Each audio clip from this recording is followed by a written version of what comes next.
খুনি সংগঠন আওয়ামী লীগ, যুবলীগ, ছাত্রলীগ সংগঠিত হচ্ছে। ভাঙচুর, ভুয়া খবর, ঝটিকা মিছিল, হারিকেন মিছিল এইসবের মাধ্যমে তারা নিজেদের উপস্থিতি জানান দেবার চেষ্টা করছে।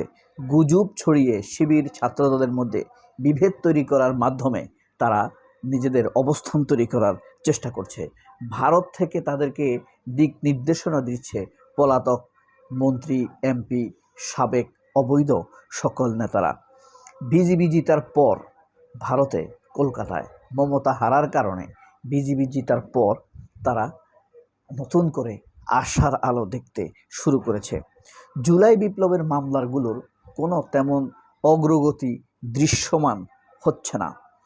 এদিকে ৫৮ জন হত্যার তথ্য প্রমাণ পেয়েছে শাপলা গণহত্যাতে। এলিভেটেডে কোনো রকম অগ্রগতি না হলেও দুর্নীতির ছড়াছড়ি কিন্তু মোটেও কম নেই।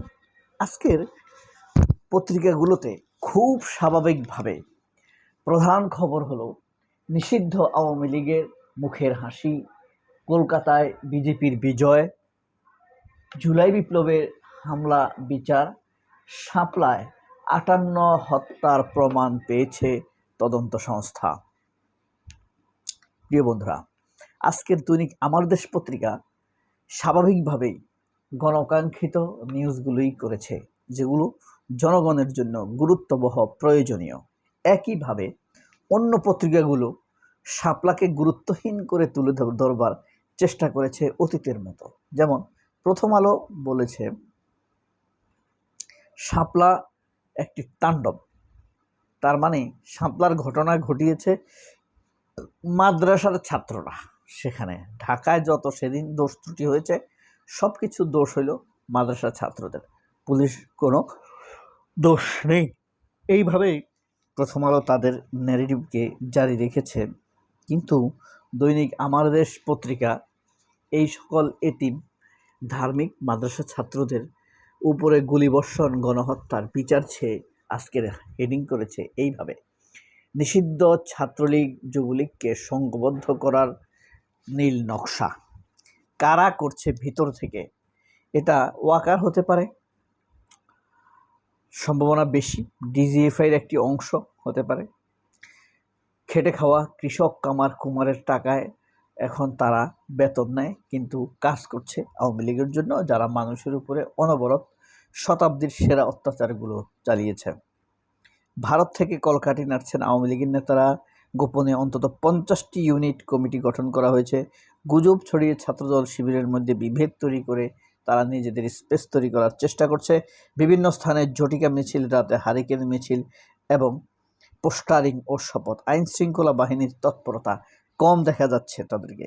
বিজেপি জেতার সাথে সাথেই পশ্চিমবঙ্গে বুলডোজার আতঙ্কে মুসলিমরা।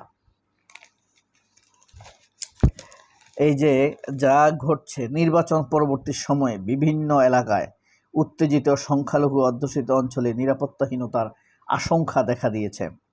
দলীয় কার্যালয়ে হামলা, ভাঙচুর ও 5 খণ্ডের খবর। ধর্মীয় স্থাপনা লক্ষ্য করে উস্কানিমূলক কর্মকাণ্ডের অভিযোগ। নারী এজেন্টদের হুমকি ও অশালীন আচরণের অভিযোগ। সিএনএনের একটি নিউজ হলো ইরানে নতুন হামলার পরিকল্পনা যুক্তরাষ্ট্র ও ইসরায়েলের। সিএনএন মোটামুটিভাবে পৃথিবীর বিশ্ব সংবাদগুলো নিরপেক্ষভাবে উপস্থাপনের চেষ্টা করে। ভোটের লুটের অভিযোগ মমতা বন্দ্যোপাধ্যায়ের। একই সুরে কথা বললেন রাহুল গান্ধী, অর্থাৎ কংগ্রেস নেতা সোনিয়া গান্ধীর ছেলে রাহুল গান্ধী একই কথা বলেছেন যে ভোট লুট হয়েছে এখানে, কারণ 92 লক্ষ মুসলমানের রেজিস্ট্রেশন বাতিল করেছে। আপনারা জানেন, এই 92 লক্ষ মুসলমান যদি ভোট দিতে পারত তাহলে কিন্তু ভোটের জনমিতি বদলে যেত। দেশের গণভোটের রায় বাস্তবায়ন হবেই। কে বলছে? জামায়াতের আমির ডাক্তার শফিকুর রহমান। এই পৃথিবীতে যত গণভোট হয়েছে, কোনো গণভোটের রায় বৃথা যায় নাই। জুলাই বিপ্লবের মামলার বিচার কোন পথে? এই যে আজকে ধরেন সেকেন্ড রিপোর্ট এটা। এখানে বলা হয়েছে ছাত্র জনতার উপর হামলায় অভিযুক্ত কয়েকজন আওয়ামী লীগ নেতা জামিনে মুক্ত। জাতির প্রত্যাশা অনুযায়ী বিচার নিশ্চিত করা হবে। Chief prosecutor Abdul Motin Aminul. বিচার প্রক্রিয়া আমাদের কাছে অস্বচ্ছ মনে হচ্ছে। নাহিদ ইসলাম। বর্তমানে 21 মামলা বিচারাধীন, মোট আসামি 457। হাম উপসর্গে প্রাণ গেল আরও 6 শিশুর। ট্রাইব্যুনালে মুফতি শফিকের স্মৃতিচারণ। সাক্ষ্য দিতে গিয়ে তাকে ট্রাইব্যুনালে জিজ্ঞেস করা হয়, আপনি র্যাব একে ছিলেন? মানে আশ্চর্য, র্যাব এক থেকে কেউ ফেরত আসে না, মেরে ফেলে। জঙ্গিবাদ না থাকলে সরকার সতর্কতা জারি করত না। কে হচ্ছেন প্রশাসক? জল্পনা কল্পনা এখন তুঙ্গে। 1 বছরের মধ্যে স্থানীয় সরকার নির্বাচন। এনসিপিতে যোগ দিলেন শহীদ মাওলানা মতিউর রহমান নিজামীর ছেলে। এই যে সব খবরটি চাঞ্চল্যকর। খবরটি মানুষের মনে দোলা দেওয়ার মতো, আনন্দ, কিউরিসিটি জাগানোর মতো।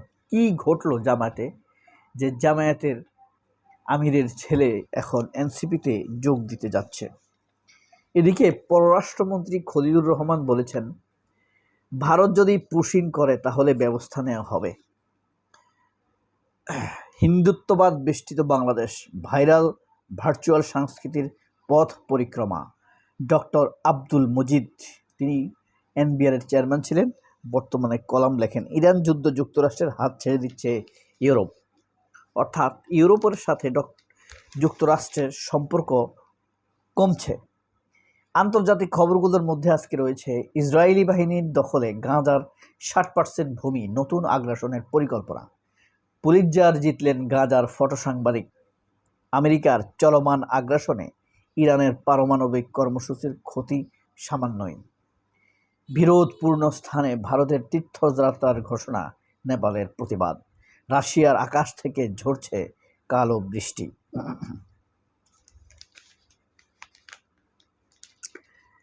এই ছিল মোটামুটিভাবে আজকের দৈনিক আমার দেশ পত্রিকার উল্লেখযোগ্য সংবাদ। আজ পুরো পত্রিকায় 218টি সংবাদ রয়েছে। এই 218টি সংবাদ এই যারা প্রবাসে থাকেন তাদের পড়া কি সম্ভব না। যারা প্রত্যন্ত গ্রামে অত্যন্ত ব্যস্ত তাদের দ্বারাও সম্ভব না। এ কারণেই তাদের জন্যই এই পত্রিকাটি পড়ে শোনানো এবং ভালো মন্দ জানা। দেশে তো পত্রিকা অনেকই আছে, এর মধ্যে আশা জাগা নিয়ে পত্রিকা, উদ্দেশ্য প্রণোদিত পলিটিক্যাল নিউজের পত্রিকা তো পড়তে স্বাভাবিকভাবে আপনার ভালো লাগবে না, তবে মাসে 2-1 দিন পড়তে ভালোই লাগে, বৈচিত্র্যপূর্ণ লাগে। আমার এক শিক্ষক ছিলেন ক্লাসে, 8ম শ্রেণীতে থাকাকালীন সময়ে। তিনি মাঝে মাঝে বলতেন, অনেক দিন মিথ্যা খবর পড়ি না, একটা প্রথম আলো নিয়ে আসো যাও। তো আনার পরে বলতেন, মাঝে মাঝে মিথ্যা সংবাদ না পড়লে ভালো লাগে না। এভাবে এই কারণেই আমি প্রথম আলো পড়ি। তো মাঝে মাঝে বৈচিত্র্যের প্রয়োজন হয়। সবাই অনেক ভালো থাকবেন, আমাকে দোয়া করবেন, আমার ফ্যামিলির সবার জন্য দোয়া করবেন, বিশেষত আমার মেয়েটির জন্য দোয়া করবেন, আল্লাহ যেন তাকে জান্নাত দান করে। এই পৃথিবীর চাইতে যেন সে ওইখানে বেশি ভালো থাকে। আল্লাহ হাফেজ, আসসালামু আলাইকুম।